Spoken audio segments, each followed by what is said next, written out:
ഫഹദ് ഫാസിലിന്റെയും അല്ലു അർജുൻ്റെയൊക്കെ പ്രകടനങ്ങൾ എങ്ങനെയുണ്ടായിരുന്നു? ഒരു രക്ഷയില്ലാത്ത കോമഡി ആയാലും എല്ലാം കൊണ്ടും അല്ലു അർജുന് കുഴപ്പമില്ല. പക്ഷേ സിനിമയുടെ കഥ കൊണ്ടുപോയ രീതികളും വലിച്ചു നീട്ടി കൊണ്ടുപോയ രീതികളാണ് ഈ 3.5 മണിക്കൂർ എന്ന് പറയുന്നൊരു ദൈർഘ്യം 3.5 മണിക്കൂറിൻ്റെ ആവശ്യമില്ല. വലിച്ചു നീട്ടി കൊണ്ടുപോയി തന്നെ ഈ ബോച്ചയുടെ വേഷമൊക്കെ കെട്ടി വന്നത് വെറുതെ ആയി എന്ന് തോന്നുന്നുണ്ടോ? എന്താ പറയുക, കണ്ടിരിക്കാൻ പറ്റാത്തൊരു ഏറ്റവും ഇഷ്ടപ്പെട്ടില്ല. പറഞ്ഞ ബുദ്ധിമുട്ടൊന്നുമില്ല. അത് കണ്ട് നമ്മുടെ അഭിപ്രായങ്ങൾ പറയാം.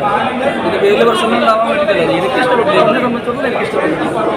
ഫസ്റ്റ് ഹാഫ് കുറച്ച് കുഴപ്പമില്ലാത്ത രീതിയിലുണ്ട്. സെക്കൻഡ് ഹാഫ്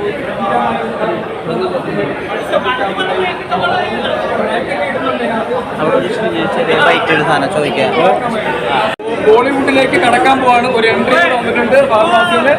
ഞാനൊരു ബിഗ് സല്യൂട്ട് കൊടുക്കാണ്. അത്രയും നല്ലൊരു നടന മലയാളത്തിന് കിട്ടിയത് വളരെ അഭിമാനകരമായിട്ട് എനിക്ക് തോന്നുന്നു. കാരണം ഇനിയുള്ള ഈ തലമുറയിൽ ഫഹദ് ഫാസിൽ എന്ന് പറയുന്ന ഒരാൾ തന്നെയായിരിക്കും സൂപ്പർ സ്റ്റാർ. കഴിഞ്ഞിട്ടേ ഉള്ളൂ. ടൊവിനോ തുടങ്ങിയിട്ടുള്ള മറ്റുള്ള കഥാപാത്രങ്ങളെല്ലാം ഫഹദ് ഫാസിലാണ്. ഇനി അടുത്ത സൂപ്പർ സ്റ്റാർ, അടുത്ത മെഗാ സ്റ്റാർ ഫഹദ് ഫാസിലാണ്. ഒരു രക്ഷയില്ല. ഈ പടം വന്ന് എല്ലാവരും തിയേറ്ററിൽ ഒന്ന് കണ്ട് വിജയിപ്പിക്കാം. പിന്നെ 400 കോടി എന്ന് പറയുന്ന ചിലവായിട്ട് കുറച്ച് ലോജിക്കൊക്കെ കുറെ സ്നേഹവും പാസവും അതൊന്നും ഇതിൻ്റെ കുറയ്ക്കാമായിരുന്നു. പിന്നെ ഇതിനകത്ത് കുറെ ഐറ്റം ഡാൻസ് ഒക്കെ ഉണ്ട്.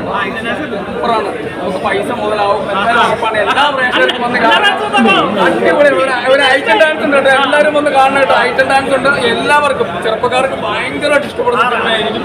അതുപോലെ മാസം ക്ലാസ് ഒക്കെ ഉൾപ്പെടുത്തുന്ന സിനിമ ഒരു 600 കോടി എന്തായാലും കളക്ട് ചെയ്യുന്നുള്ള ഉറപ്പാണ്. ഇതിനകത്ത് വേറെ കളിയുണ്ട്. ഇതിപ്പോൾ ശരിക്കും പറഞ്ഞാൽ